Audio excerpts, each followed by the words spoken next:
welcome to this deep dive. So we pulled together quite a stack of sources today, articles, some dense research, even a detailed thesis. Mm-hmm. And they all explore this really fascinating idea, how art that kind of breaks things apart. Yeah. From early Cubism right through to contemporary stuff like multi-panel portraits. Right. How that might actually tell us something pretty profound about who we are today. Yeah. Especially, in this world of constant information, maybe feeling a bit fragmented. That's exactly it. We're looking at material that touches on art history, graphic design. There's even some psychoanalytic theory in the mix, and of course, contemporary art criticism. Okay. And the main thread, really, that connects all this is, well, it's the link between those historical movements that shattered the single way of seeing. Like Cubism did for objects. Precisely. And then connecting that to contemporary art that seems to split or multiply the subject, the person itself. One source even gives it a name, tentatively, split portraiture. Split portraiture. Okay. So our mission then is to unpack why. Why do artists keep coming back to this breaking down of perspective or the subject across different times, different media? And what it might reveal, about modern life, our own sense of self. Okay, let's dive in. Maybe start at the beginning. Early 20th century. What exactly was Cubism? For anyone needing a quick refresher. Sure. So Cubism pops up in the early 1900s, and it's a revolution, a complete game changer in art. How so? It basically threw out the old rulebook about representing the world from just one single fixed viewpoint, that Renaissance window idea, gone. Ah, okay. Instead, artists like, the big names, Picasso, Braque, they started showing subjects, whether it's objects or people, as these fragmented forms. Fragmented, like broken up. Yeah, broken up and shown from multiple angles all at the same time, all jammed together onto a flattened picture plane. Flattened, so not trying to create realistic depth. Exactly. They deconstructed things, broke them down into abstract geometric shapes. It was a fundamental shift away from trying to mimic reality as we see it. It really shattered the object, didn't it? Showing it from all sides at once, but flat. Now, here's where it gets really interesting for me. How did that radical idea, breaking perspective on a canvas, jump into something like graphic design? Seems like a leap. It does, doesn't it? But the sources actually show a surprisingly direct line. Designers looked at what Cubism was doing, breaking planes into smaller bits, blurring angles, and they saw potential. A way to create dynamism, energy, even a kind of virtual sense of volume, but on a totally flat surface, like a poster or a page. So that's the flat three-dimensional space idea the sources mention. Using tricks of perspective, maybe light and dark, but within that fragmented, Cubist-inspired look. You got it. It wasn't about copy in nature anymore. Design uses what they call plane space alongside real things. And the key takeaway for design was really about simplifying. Simplifying reality. Yeah, simplifying complex reality and deliberately carving up the image space maybe into just 2 or 3 main zones to guide your eye, make a point, deliver information fast. Think about logos, posters. Right. They're not trying to show you a photograph. They're using visual bits, maybe from different views, broken down, to communicate clearly and quickly. Impact over realism. Precisely. It's about visual impact, clarity for a specific purpose. And this led to some distinct design methods and even styles. Like what? Well, the sources talk about methods like interspersed design, weaving together elements from different viewpoints, maybe using colors from the same image but broken up, or overlapping geometric color composition, and even interlacing, manipulating symbols maybe from local culture, using geometry and multiple perspectives so they're instantly recognizable, visually striking. And styles. That geometric basis, those polygons from Cubism, they directly influenced what some call a polygon style in contemporary design. You still see it. Oh yeah, that low poly look. Exactly. It's a creative way to show things, and it even has this kind of nostalgic vibe like early computer graphics or pixel art, still using simple, fragmented shapes to build something compelling. Wow. So that core idea, breaking down an object into multiple views, it really didn't just stay in galleries. It fundamentally reshaped visual communication, branding, digital looks. It absolutely did. A clear line from shattering the object in painting to creating effective modern visual language. Which brings us, it brings us right up to contemporary art, doesn't it? If Cubism broke the object, are we now seeing art doing something similar to the subject? to the person. That's the big question the sources tackle next, and this is where they introduce that term, split portraiture. Right, split portraiture. Tell us more about that. Well, it's described as a specific kind of portrait painting, maybe other media too, that's become, noticeably more common in modern and contemporary Western art. Think artists like Marlene Dumas, Francis Bacon, even someone using newer tech like Ed Atkins. Okay, Dumas, Bacon, Atkins, got it.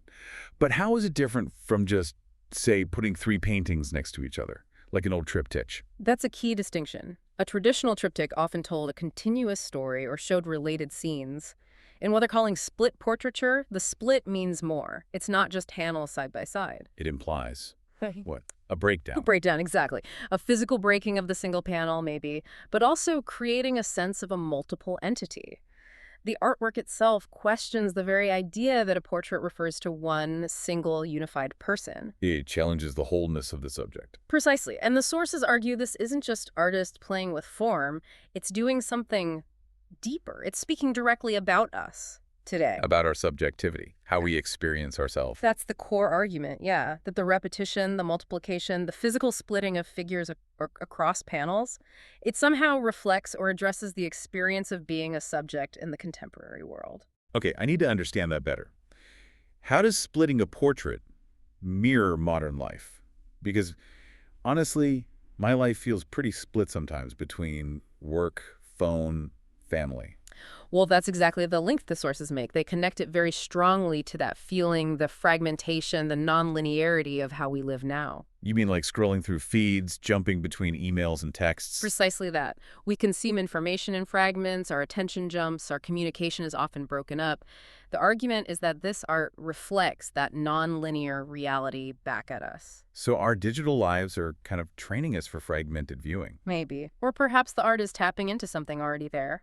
The sources also bring in ideas about a sense of emptiness or insecurity in contemporary life. Insecurity. How so? They reference thinkers like Zygmunt Bauman, who talks about modern anxiety, this feeling of precariousness, maybe leading us to build walls, focus on things we can control. Split portraiture might tap into that underlying anxiety. So the art isn't just showing people broken apart. It might be expressing our fear of being broken or feeling insecure. That's definitely part of the interpretation, yes. And these split portraits, they make you, the viewer, engage differently.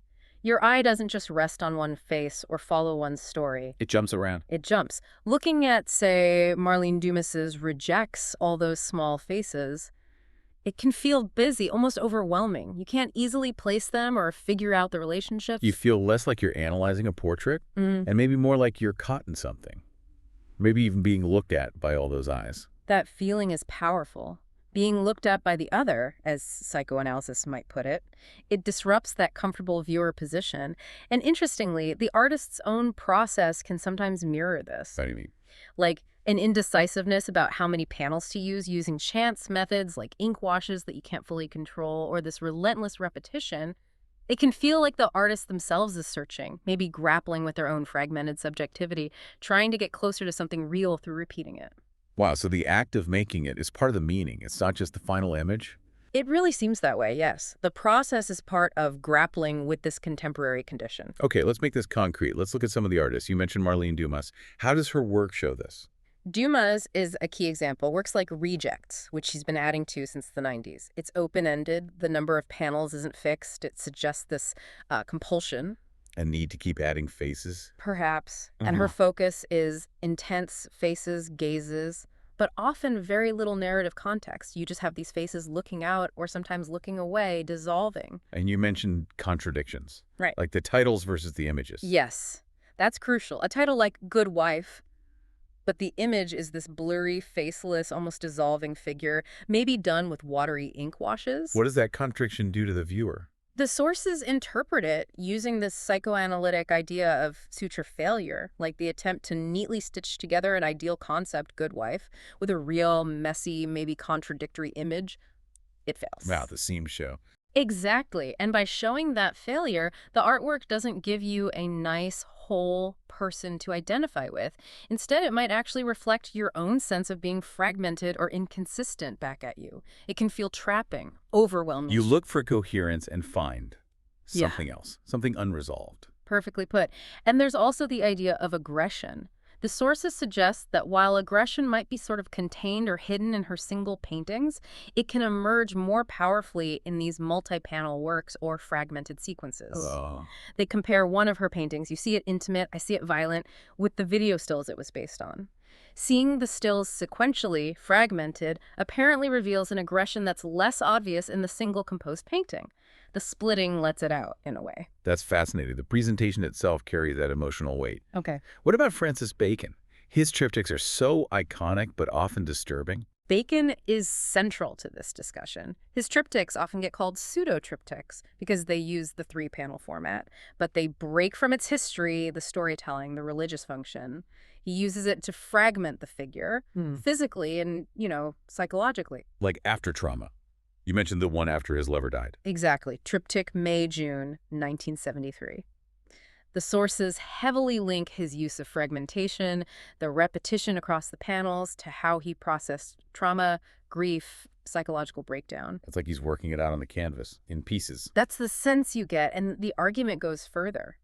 That the triptych format itself, by showing this brokenness, can actually draw you, the viewer, in maybe touching on your own hidden traumas through identification with that fragmented subject. That's intense.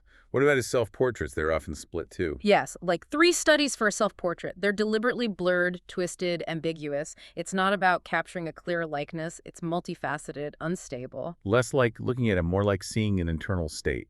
I think so. And his work often has this feeling of emptiness, doesn't it? Figures might be repeated or mirrored, but they feel isolated, disconnected. It resists a simple story.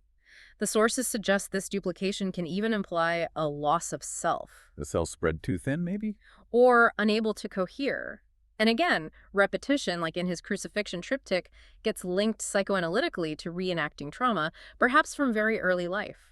Aggression isn't just in the distorted bodies either. It can come from the gaze, like when seemingly whole figures in the painting seem to look judgmentally at the fragmented ones. So the aggressivity is embedded in the structure, in the looking itself. Exactly. It's complex. His work is just fundamentally grappling with the fractured self. Okay, so we have Dumas's watery dissolving figures, Bacon's traumatic splits. Okay. What about Ed Atkins? He uses technology. How does that fit? Atkins brings this whole discussion right into the digital age. He uses things like high-definition video, computer-generated avatars, multiple screens, like in his work Ribbons. So avatars instead of painted figures. Right, and he's exploring subjectivity in that space between human and digital avatar, tapping into that very contemporary anxiety, maybe, that our identities are becoming just information, data, not something solid or authentic. Like, are we real? Or are we just our profiles? Kind of. He uses the technology itself to fragment the subject.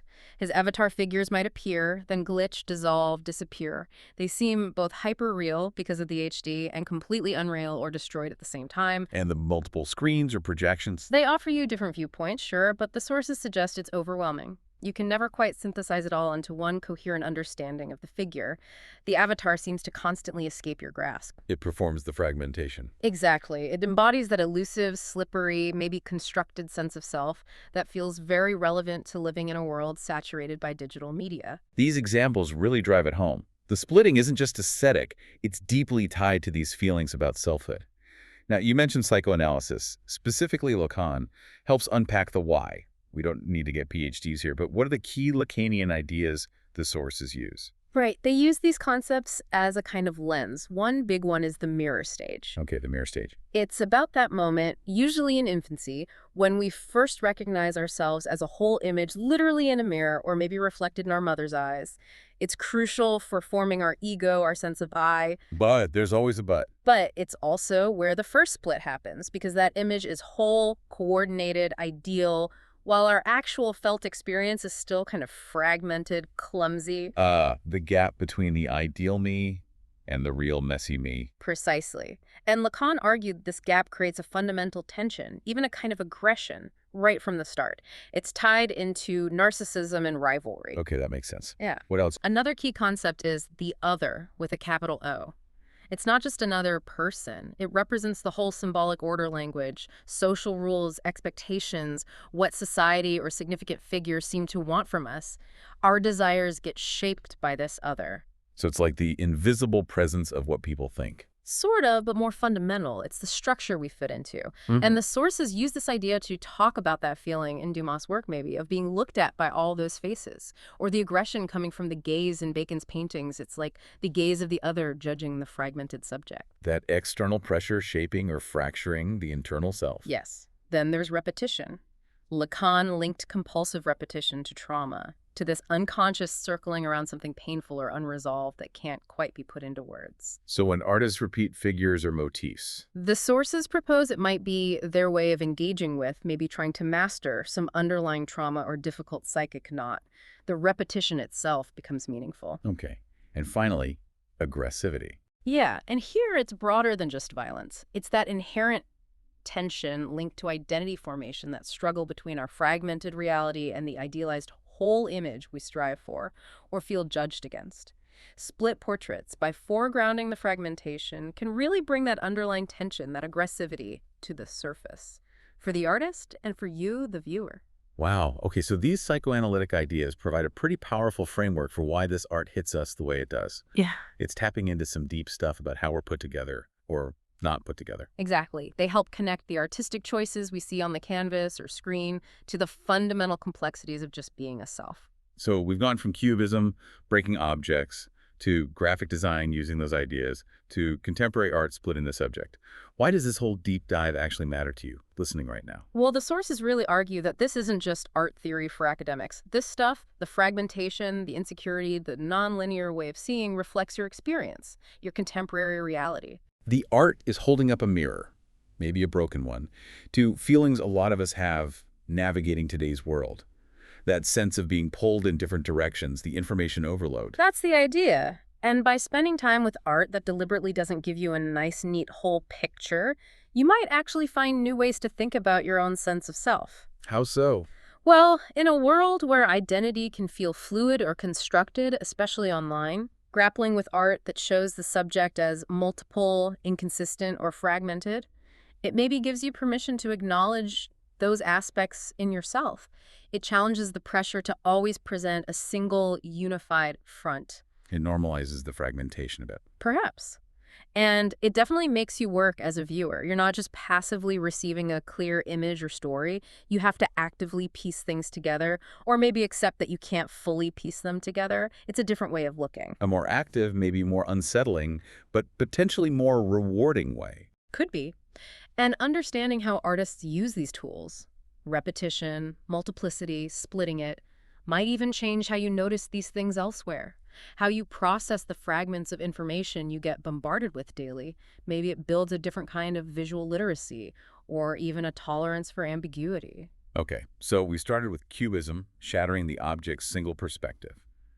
Saw how graphic design picked up those fragments to communicate, and then landed with split portraiture, possibly shattering, or at least revealing, the contemporary subject. Yeah, it's quite a journey, but there's a real connecting thread, isn't there? This idea of breaking rules, breaking forms, keeps finding new ways to say something about the human condition decade after decade, medium after medium. It really is fascinating how just the presentation, whole, broken, repeated split, can fundamentally change not just what we see, but how we feel about it, and maybe how we see ourselves in relation to it. It absolutely challenges those easy assumptions about wholeness and unity, both in art and perhaps in ourselves. So here's something to leave you with, maybe chew on a bit. If traditional portraits, for centuries, often gave us a single, maybe idealized image to look up to or identify with, what are these fragmented, multi-panel, sometimes contradictory portraits offering us now? What do they suggest about the complex, multiple facets of who you are navigating the world today?